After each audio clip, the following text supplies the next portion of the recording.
안녕하세요. 물박사입니다. 오늘은 3대 영양소 중 마지막 단백질에 대해서 자세히 설명하도록 하겠습니다. 3대 영양소 중 유일하게 단백질은 체내에서 만들 수 없는 영양소입니다. 그렇기 때문에 어떤 영양소보다 먹는 것이 매우 중요합니다. 단백질의 주요 공급원은 고기입니다.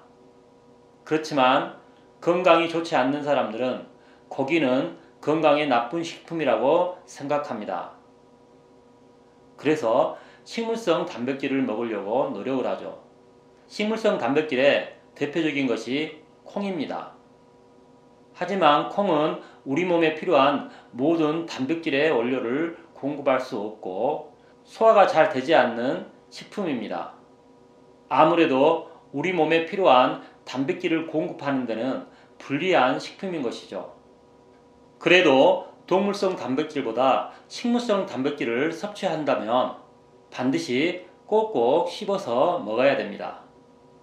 그렇지 않다면 두부처럼 콩이 소화가 잘 될 수 있도록 가공된 식물성 단백질을 섭취하는 것이 좋습니다. 우리가 섭취한 단백질들은 아미노산으로 소화가 되게 됩니다. 아미노산은 아미노기와 카복실기를 갖고 있는 화합물입니다. 그리고 이 두 가지의 화학적 성질은 각각 지방을 좋아하거나 물을 좋아하게 됩니다. 그래서 단백질은 우리 몸에서 기름과 물을 이동시키는 데 매우 중요하게 사용하는 것입니다. 그러므로 우리 몸에서 단백질은 지용성 물질과 수용성 물질 모두를 잘 이동시키는 데 매우 중요하게 사용이 됩니다. 앞서서 설명드린 바와 같이 단백질은 우리 몸에서 만들어낼 수 없다고 하였습니다. 그런 단백질을 필수 아미노산이라고 말합니다. 우리 몸에는 10가지의 필수 아미노산이 필요합니다. 알기닌, 라이신, 트립토판, 히스티딘, 루신, 이솔루신, 페닐알라닌, 트레오닌, 메치오닌, 발린이 그것들입니다. 이와 같은 필수 아미노산과 당 그리고 지방을 통하여서 비필수 아미노산은 우리 몸에서 생성할 수 있습니다. 그런 대표적인 아미노산이 타이로신입니다. 타이로신은 도파민이나 아드레날린과 같이 우리 몸에 중요한 신경 전달 물질을 만드는 아미노산입니다. 글리신이나 세린 같은 비필수 아미노산도 있습니다. 이렇게 우리 몸에 꼭 필요한 필수 아미노산은 반드시 섭취를 함으로써 공급할 수 있습니다. 하지만 필수 아미노산이 풍부한 단백질 덩어리들을 아무리 잘 섭취하더라도 이것이 소화가 되지 않으면 우리 몸에는 단백질이 부족하게 될 것입니다. 단백질 소화의 중요한 소화액은 염산, 펩신, 중탄산 나트륨입니다. 염산과 펩신은 위에서 분비되는 중요한 소화액입니다. 염산과 펩신은 위에서 분비되는 유액의 대표적인 구성분입니다. 그리고 단백질 소화에만 특화된 소화제입니다. 위에서 분비되는 염산은 수분의 수소이온과 염화나트륨의 염소가 결합되어서 만들어진 소화제입니다. 그러므로 유산 분비가 잘 되기 위해서는 체내에 소금과 물이 충분해야 됩니다. 체내 수분은 나트륨에 의해서 조절받기 때문에 결국 유산 분비를 위해서는 소금 섭취가 매우 중요하다는 사실입니다.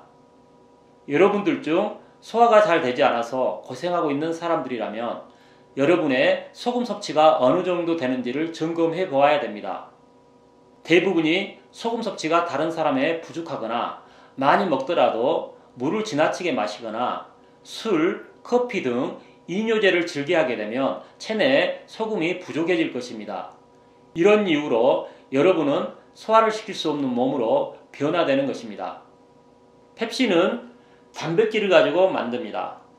단백질이 소화가 되지 않고 단백질 섭취가 부족하다면 펩신도 부족하여서 소화가 방해를 받을 가능성이 높아집니다. 단백질 소화를 위해서라도 평상시 고기를 잘 먹을 필요가 있습니다. 위에서 염산과 펩신에 의해서 소화된 단백질은 이제 장으로 내려가야 됩니다. 하지만 위산으로 소화된 단백질은 장으로 함부로 내려갈 수가 없습니다. 그것은 장에는 위산을 보호할 수 있는 보호막이 없기 때문입니다. 이것을 해결하는 가장 중요한 것이 바로 췌장에서 분비되는 중탄산 나트륨입니다. 중탄산 나트륨은 위에서 염산을 만들고 남는 물의 일부와 소금의 일부로 만들게 됩니다. 물을 분해했을 때 음이온인 수산기 이온과 염화나트륨의 염소, 그리고 체내 대사산물의 하나인 이산화탄소로 만든 것이 바로 중탄산 나트륨입니다. 그러므로 체내에 소금과 물이 부족하면 위산의 분비가 잘 되지 않을 뿐더러 췌장에서 중탄산 나트륨의 분비도 감소하게 되어서 단백질의 소화는 심각하게 장애를 받게 될 것입니다. 여러분들 중 고기를 먹고 소화가 잘 되지 않는다면 반드시 소금 섭취를 더 해야 됩니다. 소금 섭취를 제한한 상태에서 아무리 좋은 소화제를 먹더라도 결국 만성적인 소화장애에 시달리게 될 것입니다. 이렇게 섭취한 단백질은 위와 장에서 아미노산으로 분해가 되어서 소장에서 흡수하게 됩니다. 소장의 상피세포에서 아미노산을 흡수하기 위해서는 반드시 나트륨 아미노산 동시 수송체가 필요합니다. 만약 섭취한 음식물에 소금이 부족하거나 위장에서 분비한 소화액의 나트륨이 부족하다면 소화된 아미노산의 흡수율이 낮아지게 될 것입니다. 고기를 충분히 먹더라도 단백질이 부족할 수 있는 그런 이유가 됩니다. 이렇게 상피세포로 흡수된 아미노산은 곧바로 혈관으로 이동하여서 간으로 전달되고 전신 순환에 들어가게 됩니다. 이런 순환 과정에서 가장 중요한 것도 물입니다. 혈액 속에 들어있는 수분에 의해서 아미노산이 이동을 하는 것이죠. 그러므로 체내에 소금과 물이 부족하여 탈수 상태에 빠져 있다면 아미노산의 이동은 방해를 받게 될 것입니다. 더군다나 인체에서 가장 중요한 뇌는 아미노산의 소비도 매우 큽니다. 그리고 혈액에서 뇌 조직 세포로의 아미노산 이동에도 반드시 나트륨 아미노산 동시 수송체가 필요하다는 사실입니다. 체내에 나트륨이 부족하다면 혈액 중에 충분히 있는 아미노산이 뇌로 잘 이동할 수 없다는 것이죠. 이에 따라서 뇌에는 아미노산이 부족하게 되고 아미노산으로 만들 수 있는 대표적인 물질인 도파민, 세로토닌, 멜라토닌과 같은 신경 전달 물질이 부족하게 됩니다. 도파민이 부족하게 되면 운동 능력, 동기부여 등이 잘 되지 않습니다. 이 병이 바로 파킨슨슨 병이죠. 또한 행복 호르몬이라고 알려진 세로토닌이 있습니다. 이것은 필수 아미노산 중 하나인 트립토판으로 만들게 됩니다. 체내에 나트륨과 트립토판이 동시에 부족하다면 뇌에서 세로토닌은 부족하게 될 것입니다. 이렇게 세로토닌 부족에 의해서 인간은 행복을 느낄 수 없는 존재로 전락하게 됩니다. 행복한 삶을 위해서 소금과 고기를 잘 먹어야 되는 이유입니다. 주위를 둘러보면 소금과 고기를 매우 좋아하는 사람들이 행복을 잘 느끼는 것을 여러분들이 관찰할 수 있을 것입니다. 그것은 우연의 일치가 아닙니다. 뇌에서 세로토닌 생성이 잘 될 수 있는 조건을 갖췄기 때문인 것입니다. 세로토닌은 분해되어서 멜라토닌이 됩니다. 이 멜라토닌은 잠을 자게 하는 호르몬이라고도 말하죠. 행복을 잘 느끼지 못한 사람들은 불면에 시달릴 가능성이 높습니다. 물 박사는 우울증이 있는지를 잠을 잘 못 자는 것으로 확인을 합니다. 우울증이 있다면 몸에 세로토닌이 부족한 상태이고 세로토닌이 부족하다면 멜라토닌도 부족하여서 잠을 잘 잘 수 없기 때문입니다. 여러분들 우울증은 없는데 잠을 잘 자지 못한다면 여러분들은 우울증일 가능성이 매우 높다는 사실입니다. 만성적인 수면 부족에 시달리면서도 행복하다고 느낀다면 그것은 행복에 대한 강박 때문에 의지적으로 만들어낸 것입니다. 그것은 진정한 행복이 아닙니다. 가짜 행복인 것이죠. 아무튼 혈액을 통해서 온몸의 조직으로 이동한 아미노산은 우리 몸의 중요한 영양소로 사용이 됩니다. 아미노산은 효소, 호르몬, 근육, 혈색소, 알부민 또는 글로불린, 핵단백질의 원료가 됩니다.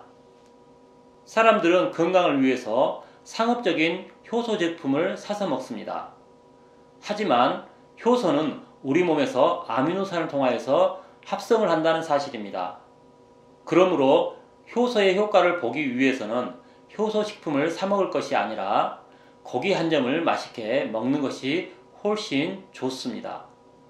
아미노산은 인슐린, 갑상선 호르몬 등 대표적인 펩티드성 호르몬을 만드는 원료가 됩니다. 호르몬은 인체에서 영양소의 균형을 조절하는 물질입니다. 호르몬의 건강한 분비를 위해서는 호르몬의 원료가 되는 단백질 섭취도 중요하지만 모든 영양소를 균형 있게 제때 먹는 것이 중요합니다. 호르몬은 직접적으로 단백질의 영향을 받지 않기 때문에 여기서는 자세한 설명을 생략하겠습니다. 인체에는 약 20%가량의 단백질이 있습니다. 이러한 단백질은 대부분 근육의 형태로 존재하게 됩니다. 만약 여러분 중 다른 사람에 비해서 근육이 부족하거나 근육의 손실이 빠른 사람이라면 여러분들은 단백질 섭취를 더 하는 것이 좋습니다. 노화가 크게 진행된 60대 이후라면 우리 몸에 있는 근육을 잘 보존해야 된다고 합니다. 그래야지만 건강한 삶을 보장한다고 말합니다. 여러분들이 근육을 아끼기 위해서라도 단백질 섭취가 매우 중요하다는 사실을 알아야 되고 나이가 많아질수록 단백질의 섭취가 더욱 증가해야 된다는 것입니다. 아미노산은 혈액의 주요 성분입니다. 적혈구를 만들 때도 아미노산이 많이 필요하게 됩니다. 그리고 혈장 단백질의 일부인 알부민이나 글로불린을 만들기 위해서 아미노산은 많이 소비가 됩니다. 특별히 알부민과 관련되는 병이 매우 흔합니다. 혈장에 있는 알부민은 필요한 것으로 아미노산을 이용할 때 사용되거나 혈액에서 삼투압을 유지하는 데 매우 중요한 물질입니다. 혈액 중에 알부민이 부족한 저알부민 혈증이 있습니다. 이것은 단백질 섭취가 부족하거나 간에서 알부민의 합성이 제대로 되지 않기 때문에 생긴 병입니다. 알부민 부족의 대표적인 증상은 부종입니다. 혈액에 있는 수분 중 약 20리터가량이 조직으로 빠져나갔다가 다시 혈액으로 들어오게 됩니다. 이때 알부민이 매우 중요한 역할을 합니다. 동맥에 가까운 모세혈관에서는 혈압에 의해서 혈액에 있는 수분이 조직 세포 쪽으로 빠져나가게 됩니다. 그리고 조직에서 이용된 수분은 다시 정맥에 가까운 모세혈관으로 흡수를 하게 됩니다. 그런데 조직에서 혈관 안으로의 수분 이동은 혈압보다 알부민에 의해서 만들어지는 교질 삼투압의 영향을 받습니다. 만약에 혈액에 알부민이 부족하여서 교질 삼투압이 낮아진다면 혈관 밖에 있는 수분이 혈관 안쪽으로 들어오기 힘들게 됩니다. 그것은 혈관 안쪽의 농도가 너무 낮기 때문에 혈관 밖에 있는 물의 이동이 어려워지는 것이죠. 물의 이동은 농도가 낮은 쪽에서 높은 쪽으로 이동하기 때문입니다. 이렇게 저알부민 혈증에 의해서 복부나 흉부 그리고 전신에 부종이 생길 수 있는 것입니다. 글로불린은 호르몬이나 비타민을 이동시키는 데 매우 중요하고 또한 면역에 있어서 없어서는 안 될 물질입니다. 여러분들 중 면역력이 크게 떨어져 있다면 단백질 섭취를 점검해 보아야 됩니다. 면역력을 높이기 위해서는 단백질 섭취가 매우 중요하다는 사실입니다. 단백질은 세포 내에서 가장 큰 부위를 차지하는 핵 단백질을 만들 때도 중요하게 사용되는 영양소입니다. DNA나 RNA가 그것이죠. 이렇게 단백질은 우리 몸에 중요한 기능들을 수행하고 있습니다. 이러한 단백질의 기능이 단백질 결핍에 의해서 제대로 수행될 수 없다면 우리는 수많은 질병에 시달려야 됩니다. 여러분들 중 병으로 고생하는 분이라면 반드시 단백질 섭취에 대한 생각을 바꿔야 됩니다. 거기에 대한 지나친 부정적 인식 말이죠. 단백질에 관련되는 병은 지방과 탄수화물과는 달리 대부분 단백질이 부족한 것과 관련이 됩니다.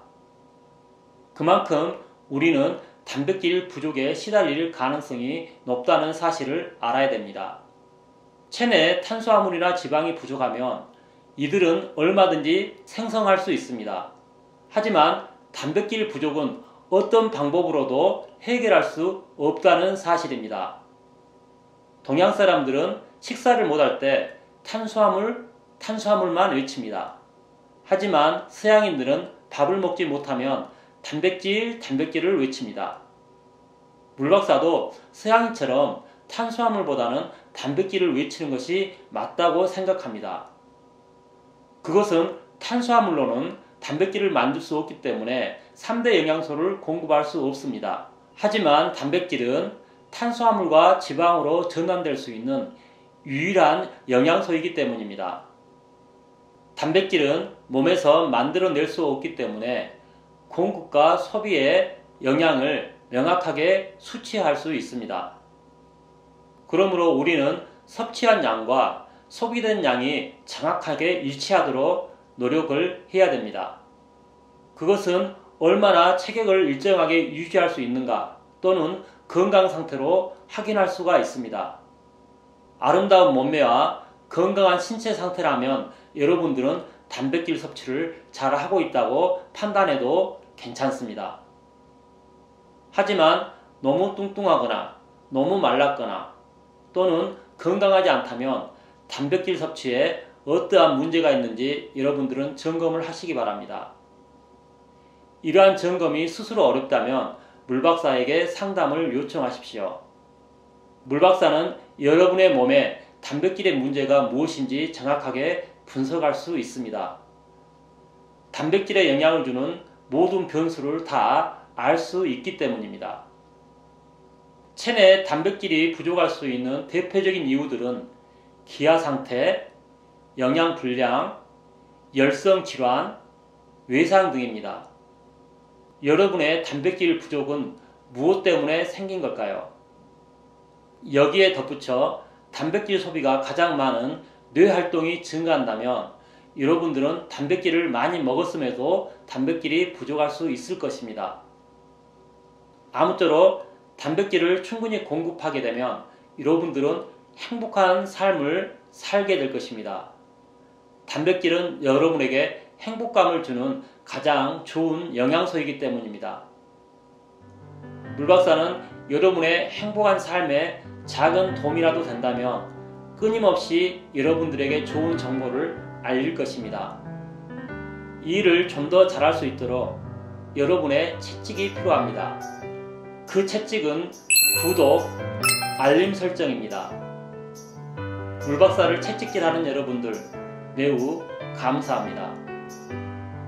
이상 물박사였습니다.